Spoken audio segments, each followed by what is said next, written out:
Hello and welcome to Wild Soul Gatherings. I'm Dr. Sandra Marie and I'll be your host for Happy Hour for the Spiritually Curious.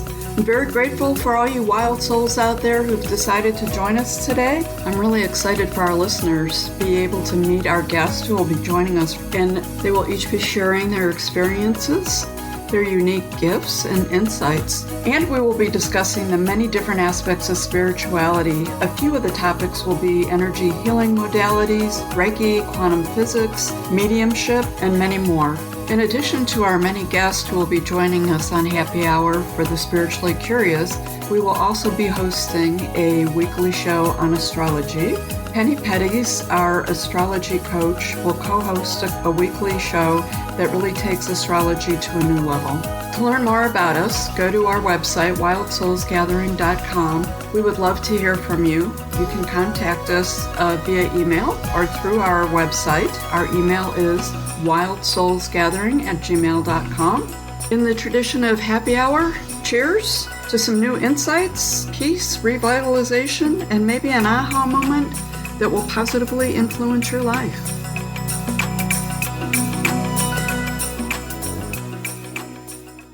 Before we start today's show, I would like to add a quick disclaimer that the first two episodes of the podcast has some inaccurate information for context information for our guest. For the most updated information, please check the show notes. It will have the latest and greatest and most correct information, and you can also go to our website. That being said, let's get started. Yeah, you need to be a little closer. Oh, I have to be closer? Yeah. Oh, my goodness. It's you and the microphone. It sounds so loud in my ear. Yeah. Okay, this is my first. Is it already recording? It's recording. Yeah. How do you know? Because it's the lines going up and down, and that green box is moving. Oh, really? So, I'd like to welcome you. I am Dr. Sandra Marie, your host of Wild Soul Gatherings, produced by Wild Spirits Production. We will not have our production manager in the house today, LJ. She's taking a day off. But we're going to get together and have a little chat here with Penny the Astrologer. She does a lot of astrology and coaching. She takes a little bit of a new twist on astrology and how she uses it. Also in the studio, we have Mark Robinson with us, and he's going to be our guest co-host today. Happy to be here. Welcome. Thank you. I'm happy to be here, too. Thank you. Just so you know, this is my very first podcast ever. Which I find fascinating because you're really obsessed with podcasts, and you probably listen to more podcasts than any human I know. In fact, I wasn't really a podcast listener until you and I crossed paths, and you constantly shoot me different spiritual podcasts. Always. I'm really a podcast junkie. It's learning. It's learning. We don't have to go to the library or to the bookstore. You can go online, listen to podcasts, or watch podcasts. I love it. So thank you. I appreciate it. No worries. You are the eternal spiritual student for sure between books and podcasts. I look forward to a future day discussing some books and different things and sort of having a little bit of a discussion on our takes with that.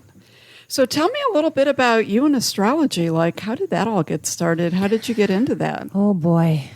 1993, I had watched an Oprah special with Deepak Chopra, and he was talking about the book Ageless Body, Timeless Mind. Have you heard of it? Yes, I've read that book. It's amazing. It's amazing. But on her show, I almost said podcast, but on her show that day, Deepak moved a, what's it called? The pendulum. Okay. And he taught Oprah how to do it, and they talked about the book the whole time. So when the 1 hour episode was over, I told myself I'm going to the bookstore, 1993, to find the book. I went to the bookstore. There were 3 books left on the table. The table next to it was a table of astrology books. I picked it up. Yep. Wondering how that was going to factor in there. Yep. And the title of that book was The Last or the Only Astrology Book You'll Ever Need. It's very popular. And at that time, I knew about astrology and I knew about horoscopes and sun signs. But I flipped to the page just randomly. You know how the universe works. Oh, yes, I do. Yes.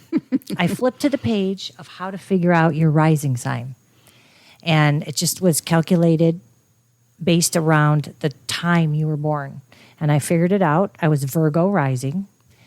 And I quickly read the description of me based on these houses. And I thought, oh my gosh, it's describing me perfectly, more than anything I'd ever read. I bought the book. I went home, and that was it. I've been a perpetual astrology student since.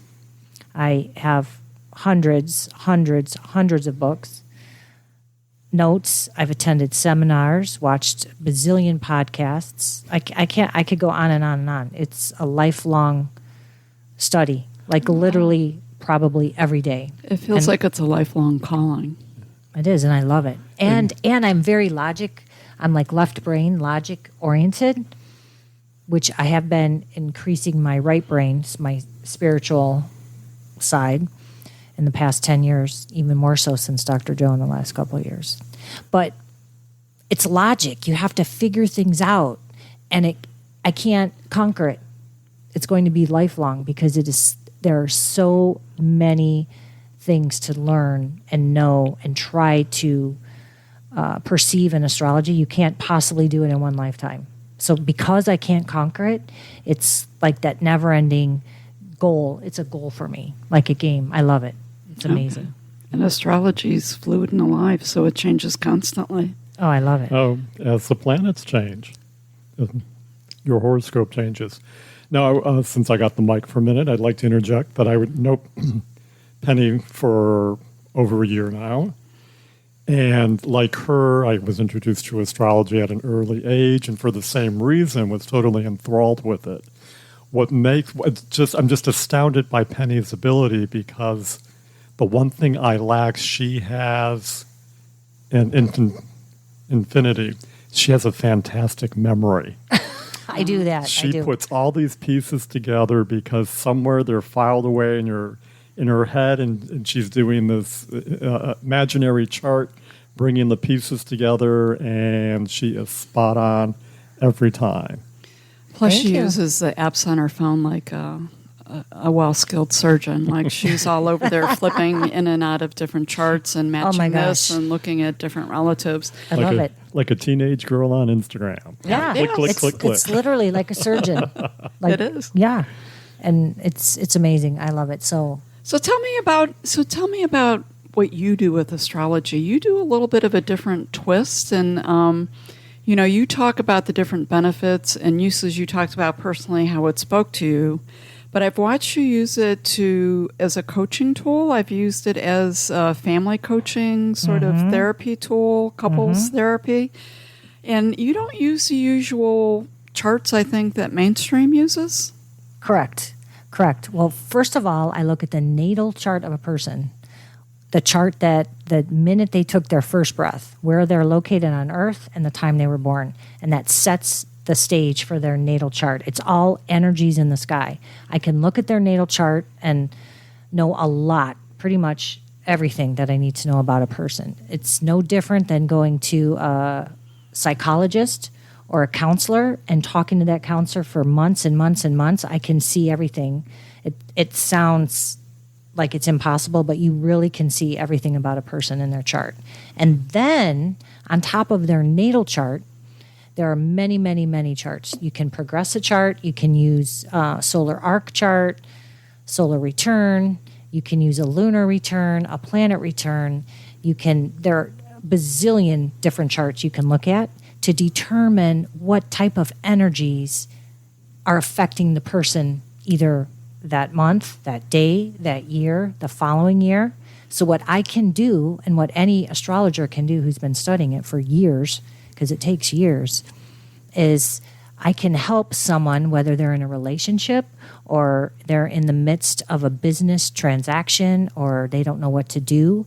They're stuck at a crossroads in their life, and I can look at their multiple charts.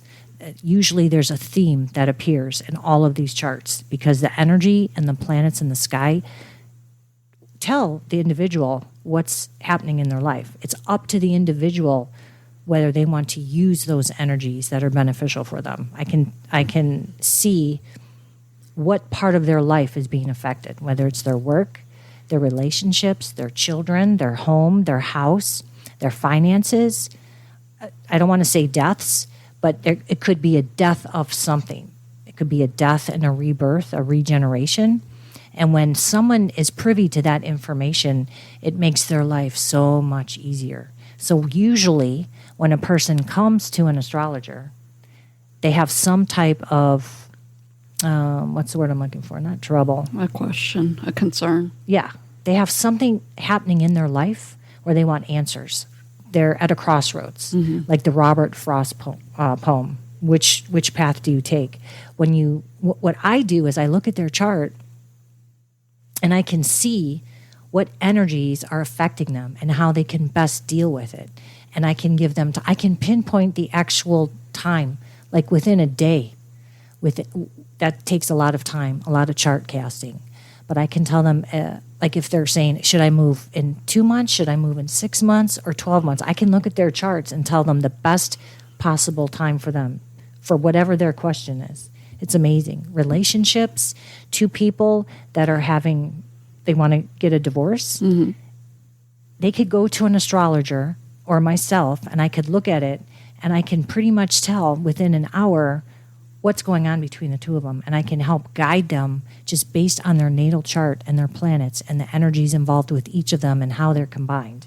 Like Mark, we were talking prior to starting the podcast, a composite chart. Yes. Yes. Where you put one chart on top of another, which creates a new chart. Right. Correct. There's multiple. There's a synastry chart.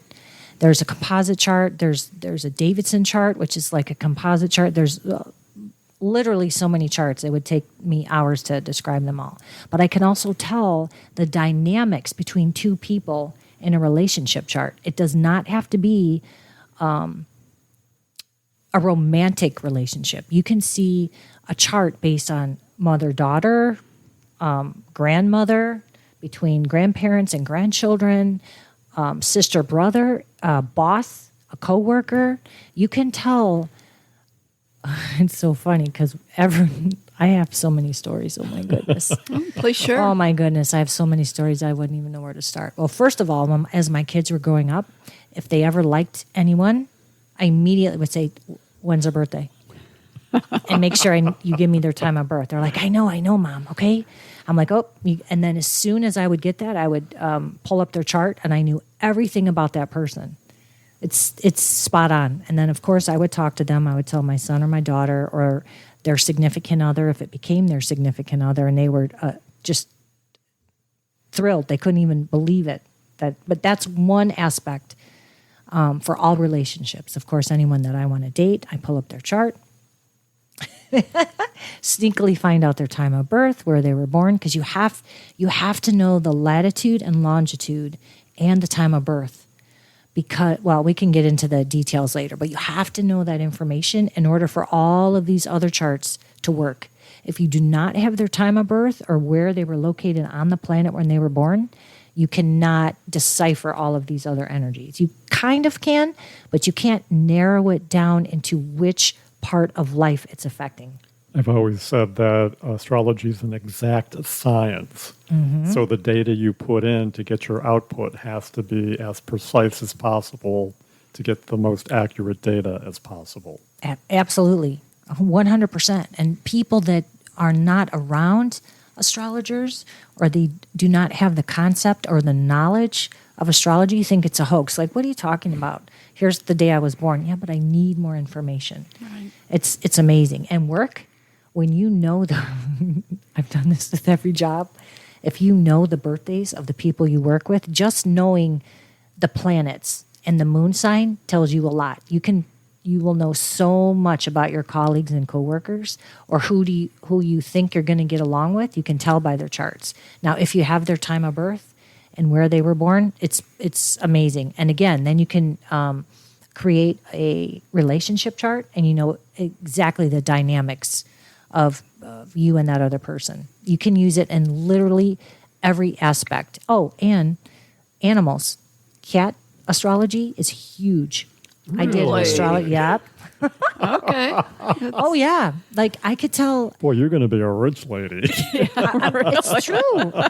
My dog, my cats, who they got along with. I could go into someone's house if I'm around their animal long enough. I can pretty much tell them what sun sign their animal is, and if I'm not accurate on the sun sign, if they tell me their time or the day of birth, I'm pretty accurate. Then it's the moon sign that I was correct on that animal. It's especially with cats. Okay. Well, you Especially with cats. That just reminded me. I love astrology, and I've been dabbling in it as long as you have, but I'm not near your level.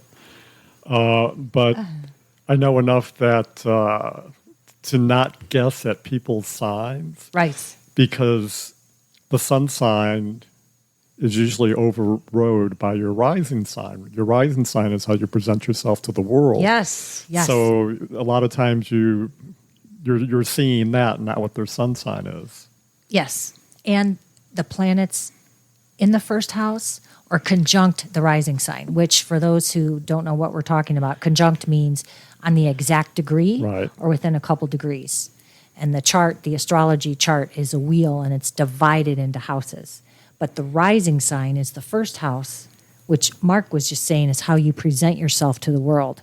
So when you have planets exactly conjunct or within a degree or so many degrees of that, that is actually how you portray yourself. And your sun may be somewhere else in the chart with nothing aspecting it, so it's kind of hidden. So sometimes you see what Mark says, the rising sign and their planets or their moon sign. But basically, the very first time you meet someone and how they act toward you is their rising sign. It's the mask. It's how, it's like their front door. And when you walk up to someone's house, you see their front door, but you don't know what it's like on the inside of the house. That's right. And that's the rising sign. And someone's front door may be plain. It may just be red. And you're like, oh, they have a red door. Okay. And then you walk in and the whole house is different. Other houses, you may walk up to their front house and they have flowers and they have wind chimes and they have everything around the front door. It's flavoring the front door to the house. And then you walk in the house and then it's totally different. It's amazing. I literally could talk for hours and hours and days and days. Like this is just, sorry. Oh, no. I didn't mean to interrupt you. So for couples, how could they use this information? Oh, it would make their relationship so much easier. Because in astrology, everything is divided. There's actually three major divisions. There's the type of sun sign or whatever the planet is. It's air, earth, water, fire, and they're all different. And some go smoothly together and others are a little bit paired roughly. Just air and fire go well together. Earth and water go well together. When you put earth with air or fire, it doesn't work so well. So right there you can tell, just simple, if you marry someone that's of the opposite pair, that there could be some friction. And then there is cardinal, mutable, or fixed energy, which is a whole nother type. And you can look at the energy in a chart if you have a lot of cardinal, fixed, or mutable. And then you just look at the masculine or feminine energy in a chart, which sounds odd, but everybody has a masculine and a feminine. And every planet, including the sun and moon, is either masculine or feminine. And the signs are either masculine or feminine. The air and fire are masculine, and the earth and water are feminine. So if you're hooking up with someone who's all earth and water, that's all feminine. And earth and water are more introverted, and they're not as outgoing, and they're more emotional, and the workers of the earth and the stay-at-home people. And if you're all fire and air, that's all masculine, and you're the extrovert, and you want to go out and meet people and party and dance. So if you did not know astrology and you're constantly bumping heads with your partner and you don't know why, if someone would just give you this inner guidance and say, hey, this is the reason why, you just have to meet in the middle. But that's just a simple example. It gets very more complicated. But if you knew what was going on with your partner and how the two of you interact with your energies, there's guidance and there's steps you can take that mesh the energies better. And that's what a counselor would do. Or is that what I'm looking for? Coach, counselor. Yeah. Whatever you want to call it. But that takes months of therapy. Yeah. Months of therapy. In astrology, a good astrologer can see that in an hour and under, literally in 10 minutes. So a session or two, and then they would have a sense of awareness, so they would already know what their blocks. Oh, Mark's got it. For me, astrology in the beginning helped me to accept me for who and what I was, given my natal chart. I consider that my toolbox. This is what I gave myself. And there's just some things I'm never going to change about that because it's a given. So instead of looking at negative aspects of me that I can't change and wasting energy on that, I just accept that and embrace it and try to utilize it to my best ability. Now, I think in a relationship, if you knew what your partner's toolbox contained and you matched it up with your toolbox, then you could build something really beautiful together, given the tools that each of you are bringing to the table. So many people go into relationships, I think, with this fantasy of how they're going to change or evolve the other person to meet their needs. And once you accept the reality that a natal chart is set in stone and will never change, then you can work with it instead of fighting it. Yes. And if everyone knew that, and if everyone had access to someone like me or anyone who knew the information that I knew or knew how to investigate charts and just break them down, then literally we could save so many marriages and relationships and father-daughter, father-son, parent-child, anything, if the person believes in it, because it is true. And it really, all it is, it's an energy and it's a frequency. And we're all affected by the energy, the frequency, and the waves. And people who don't believe you, just ask them, when you walk into a room after someone has died, you can feel that energy emanate. It's depressing, it's sad. Like there's definitely an energy field no matter where you go. And there's energy and frequency and waves coming from your partner. So when you know that, you can work with that. And there's also other tools outside of just the emotional, psychological. And the three of us know about this. There's crystals. Yeah. You can use sage. Yeah. Meditation. There are so many tools in the toolbox that we can use. But astrology, for me, oh my gosh, number one. It's like... It's like air. I'm your doubting Thomas in the world, and certainly you've looked at my chart multiple times. Prime example was last spring, I think. Mm-hmm. You were insistent that I was going to move, be in a new home, and have a new job, and I was like, I'm telling you, that's not happening. I'm where I'm at. I'm doing what I'm doing. This is all good. And then in September... Just when she said it was going to happen. When you said it was going to happen, I moved across the United States with a new job in a new place to live that just happened very, I'll say randomly, but synchronicity. Synchronicity. Thank you. And it was exactly what you said. And as much as I thought you were crazy when you were saying it, it did all play out, and it wasn't by any conscious decision on my part by any means. So, and also to be clear for the listeners, it's not like I see that and you have to do it because there is free will. What I see in the charts is the intensity of the energies. Like sometimes the intensity of the energies are so strong and they're mimicked in multiple charts, which means when I run different charts and the theme of I'm moving my house is in this chart, A, and then I run another chart, and that exact same theme is displaying in chart B, and then lo and behold, I run a different chart, chart C, and it's displaying the theme. Then, not only that, like, oh boy, shit's going down. And then I pull up times, and the timelines, they all match within a week. It's usually within a week, but I always go with an orb of a month or a couple months. It depends. There's many factors. It depends on the planet that's involved with it and what type of chart and how long it's lasting. If there's a solar eclipse like there was on Thursday, there's a lot of factors. But for you, there were so many themes consistent in different charts, and the energy was so high, and the orbs were exact. Like, you'd have to have been in an accident and tied down in a hospital not to make a move. But I see that all the time. Now, if I had run your charts and I only saw it in one chart and it wasn't high intensity energy, do you still have the possibility or desire to move? Of course.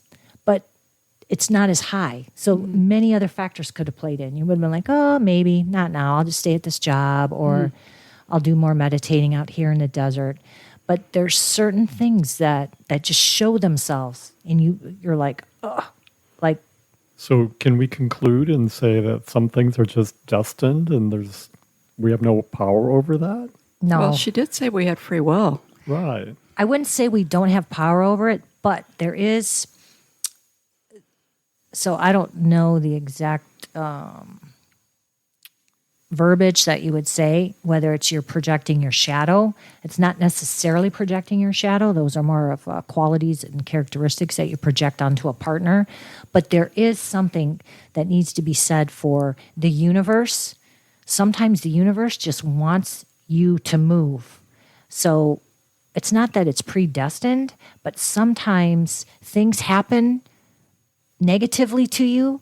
You're going to get at that kick in the ass. Finally, to do you're just going to something. go, screw this, I'm moving. I can't take this anymore. So ultimately, it is the individual's decision. It is, ultimately. Okay. So it's how much you can take. What can you take? How much abuse? Not necessarily abuse from, but like, for instance, I'll give you a quick example. Yeah. I knew this, I swear to God, this has happened to multiple people. I thought about it myself, and I thought, I have to research this, which, by the way, I'm a researcher. I research. I love to learn, read, learn, listen, podcast. Anyway, I knew I needed to move from this place I was in because, get this, I kept having natural, quote, disasters. The furnace quit. I had coal dust, not coal dust, but like black soot all over the house. Bees were coming in. There were animals in the woodwork, like raccoons and their babies. There were just so many things going over and over and over and over. Like the people that I rented from, it just kept going downhill. Like I could have stayed there. Yeah. But I knew that the universe kept presenting these obstacles to me because I had to make a decision. I needed to get out. Yeah. So you would have had me at raccoons and babies on the walls. Yeah, because it sounds like ghosts. Well, Because you can't see them. You just hear them at night. And, yep. And so there's certain times in my life where I'm so busy I don't have time to look at my own chart. Actually, I look at everyone else's chart. Occasionally, I look at mine. So I made the decision. I bought a house, and a couple of months later, I look back at the astrology. Oh, are you kidding? Like literally to the day I signed the papers. That's all of my charts were pointing to it. Move, move, move, move. But I didn't look at my own. If I would have been looking at my own chart prior to at least like 6 months, I would have known. You might have left when the bees hit. Oh my God. That's one of the things I love about astrology. I'm not as on it as you are on a daily basis. But when something happens in my life and I'm having troubles dealing with it or assimilating it or understanding it, then I pull out the chart and I see what the energy was when it started. And it's like, oh my gosh, this explains everything. And again, that gives me the tools to move through it. Yes. So I think, Penny, you tend to do it more on a proactive, because I think most people come when they're already in the heat of the muck and the heat of the problems or whatever, and they're sort of in this, I need direction, I need help. So one of the things that's always excited me with you when we've talked is you really look at it in a proactive way. Oh, for sure. This is what's coming up. This is what's with this person. Here's the potentials to mitigate it or stay with it or do something like that. So just a little bit of a different twist. I am curious, though. Have you ever been out on a date or something and you got that birthday and you looked it up and you're like, peace out? No. Well, first of all, I don't really date. I don't. Wow. So I know it ahead of the date. I would never go on a date without knowing the person. So you. Oh, I like to see that profile. Okay, that's interesting. You've already got it vetted. Oh, I already know. Yeah, Okay. I already know. But there's certain things, and I won't talk about it yet on this podcast. On today's podcast, if you see it in a chart, run the other way. Okay. I'll be looking forward to that. And I was going to say real quick when Mark was talking about the last topic, you can also run event charts. I was going to ask about that.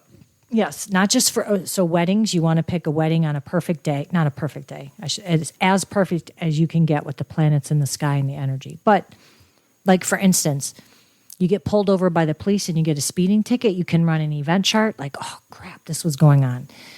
You get in an accident. You meet someone. Hugely important. If anyone out there listening, if you ever want to utilize an astrologer in the future, and you're still looking for that someone. When you first meet someone, not see them across the room, but you actually have to talk to them like, hi, how are you? Or run an event chart or write down the date and the time.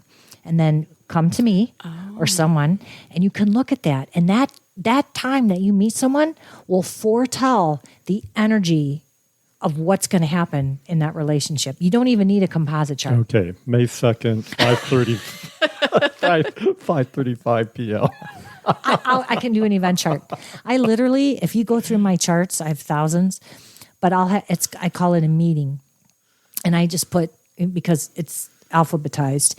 And so I have a lot of meeting down that. It'll be meeting with, for me, it's the first time I met whoever it was. Mm-hmm. And I can look back at it. And then that's another thing. Astrology runs in cycles.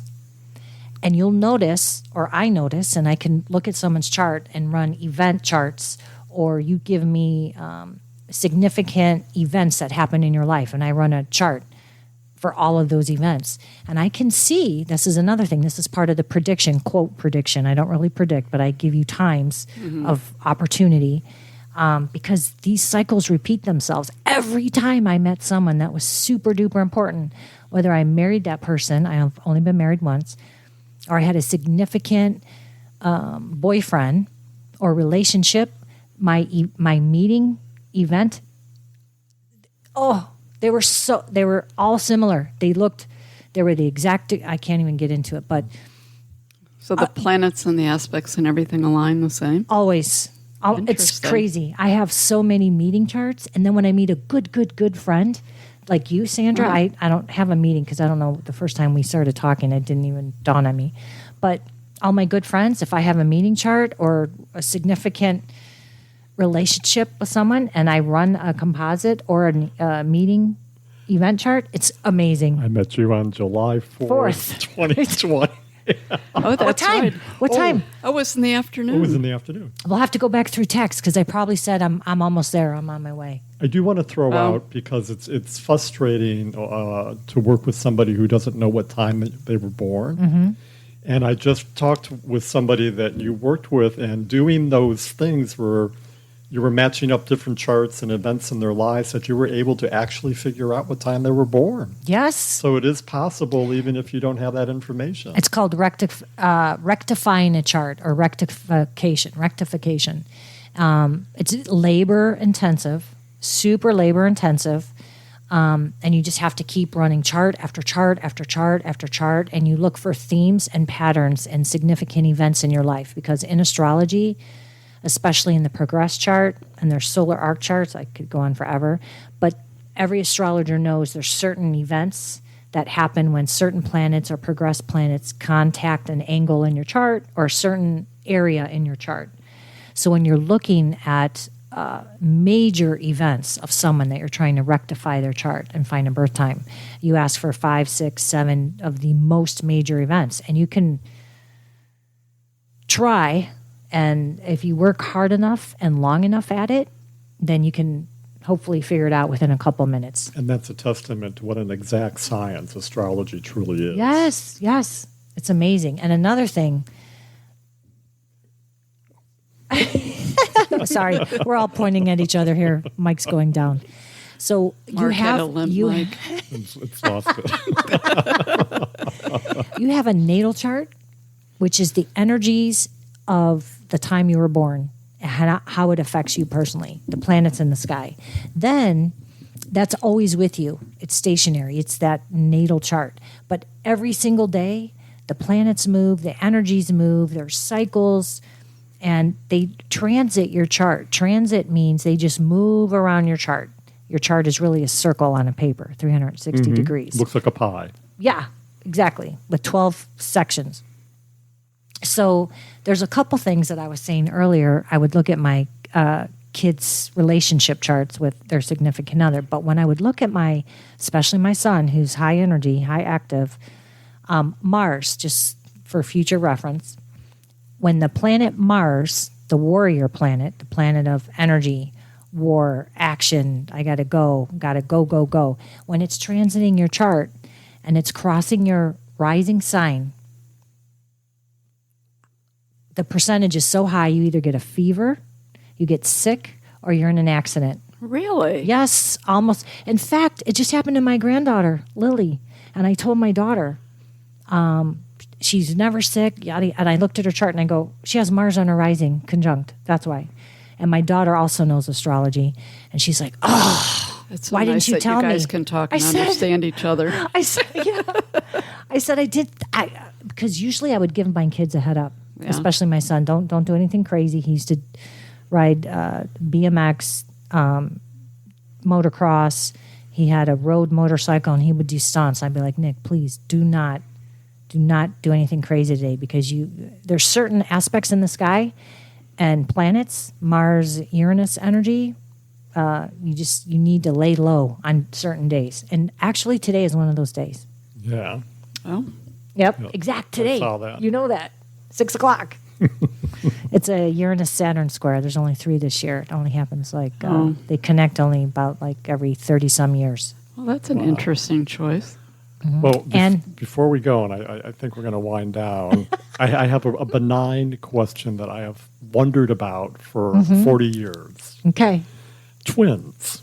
Aha. Twins are usually born within a few minutes of each other, so there would be some difference. Yes. But you would think twins would be pretty similar, but my experience of twins is usually somebody's presenting one side of the coin and the other one's presenting the other side of the coin. Yes.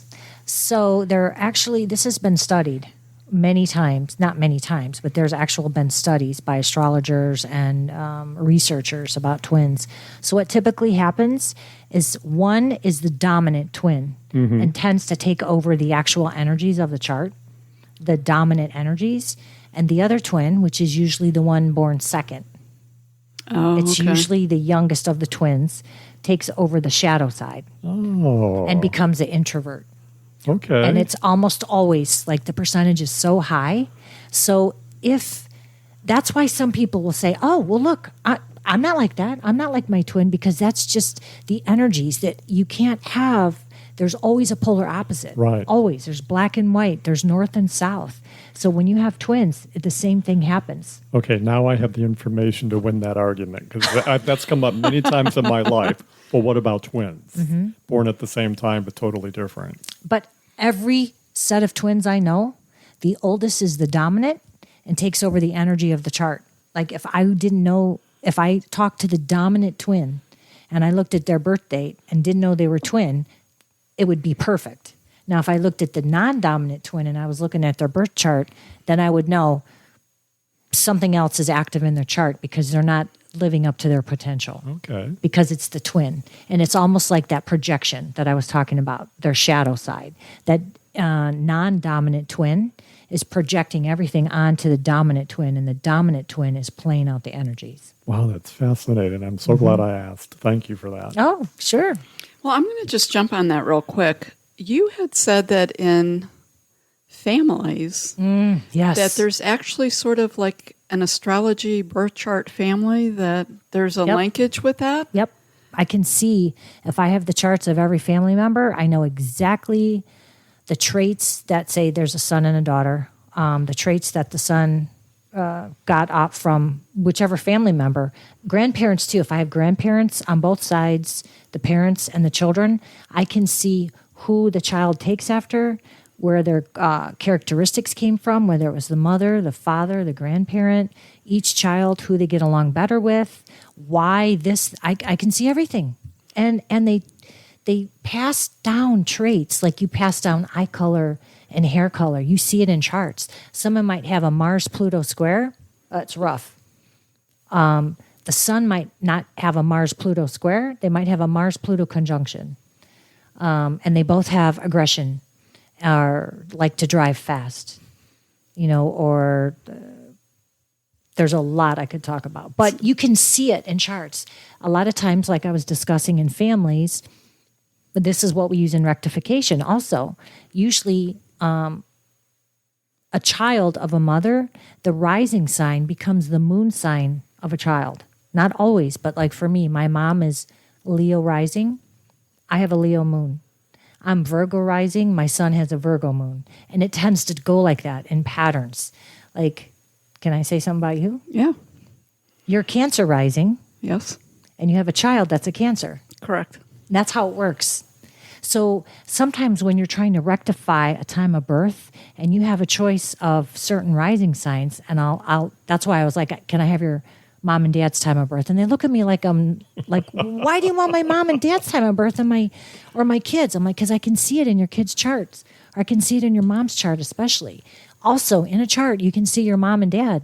Like I can tell by looking at a chart if you had a difficult relationship with your father or your mother or your siblings. Mm-hmm. Your mom and dad are prominent in your charts.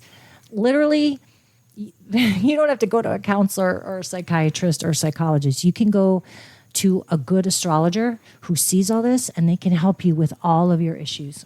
Honestly. It takes genealogy to a whole nother level. So I do remember you asking questions about my parents, and then you would ask questions about their relationship and my relationship with them. And I was very honest with you with a lot of things, and you were like, yeah, I see that in your chart. We really didn't get into a discussion at that time, but I was shocked. You were like spot on. I'm like, how does she do that? Oh, Now you know. Even for my kids' charts? Well, yeah, now I know a lot with the charts. Yeah, when a baby's born, I can look at their chart and I know what issues they're going to be dealing with. I can look kind of at a progress chart, a solar arc. I know when they're going to go through rough times. And I don't say hard or bad times. It's just going to be intense energy. Challenging. Challenging, intense. There's going to be heavy energy during whatever time period in their life.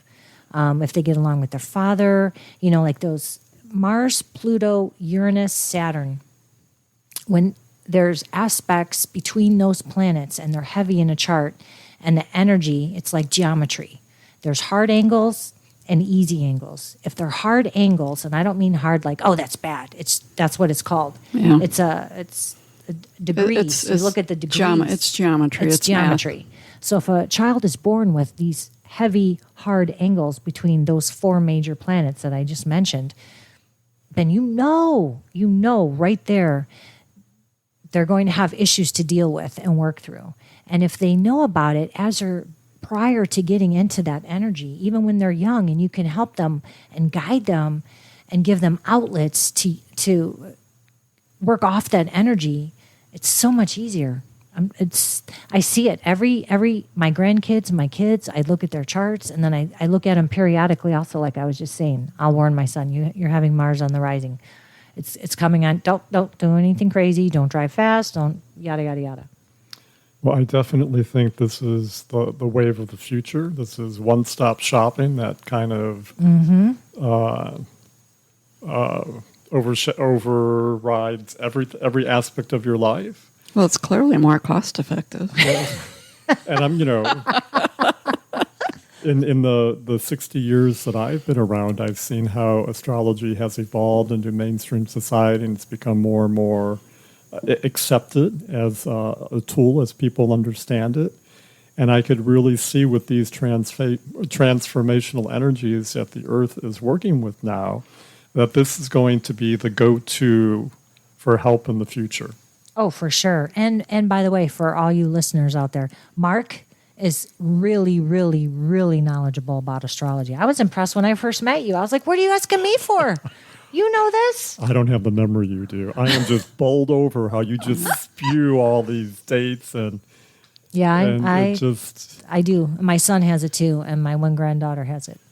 Like photographic memories. And you make me look like a total novice, which I'm cool with because I'm glad that you're in my world and you have this gift. But it is nice, like you said, Sandra, to talk with people who speak your language, just like we do on spirituality. Like my daughter, I can talk to, Mark, anyone who knows astrology, and we can talk about it or look at each other like, well, there's a Saturn-Uranus square in the sky today. That's exact. Be careful. Lay low. If you're going to, someone's yelling at you, just take some deep breaths. It's the energy. They don't know about it. Yeah. It's that simple, really. It is, honestly. If you know ahead of time and you knew what was going on in the sky and how the energies affect you and your frequencies, it's literally a game changer for everyone. Awesome. Well, Penny, I would want to thank you for joining me on the show today. And Mark, thank you so much for joining me on the show. I know that both of you, thank you. We have some future projects planned. Yes. So please go to wildsoulgathering.com. There's more information and contact on Penny and who she is and what she's doing. Also on Mark, it was funny, you first started talking about Oprah and Deep Rock and the pendulum. And that's the kind of work I do. I thought, well, that's Mark's specialty, even though you're sort of a little more fascinated with that. Yeah. 1993. That's how long I've been into that. Well, I'm excited because obviously I talk a lot, and you could tell, I'm sure, that I could, we could talk about this literally every day. So whenever you want me on the podcast, and we can start getting into more detail, in depth of people who are listening are like, what the hell is she talking about? Yeah, that might be interesting to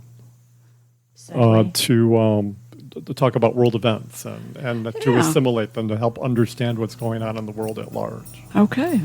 So a future podcast for sure. Yep, whenever you want. Okay. So thank you. Thank you. I'd like to thank our guests for joining us for this episode of Wild Souls Gatherings Happy Hour for the Spiritually Curious. To find out more about our guests, how to contact them, or detail on this episode, please see our show notes. You can also visit us at our website, wildsoulsgathering.com. We would love to hear from our visitors what you thought of this show, what you would like to see and hear in the future, questions you may have. You can contact us at wildsoulsgathering@gmail.com or visit us on our Facebook page, Wild Souls Gathering Podcast. This is your host, Dr. Sandra Marie, sending each of you peace and love. Until we meet again, embrace your wild soul.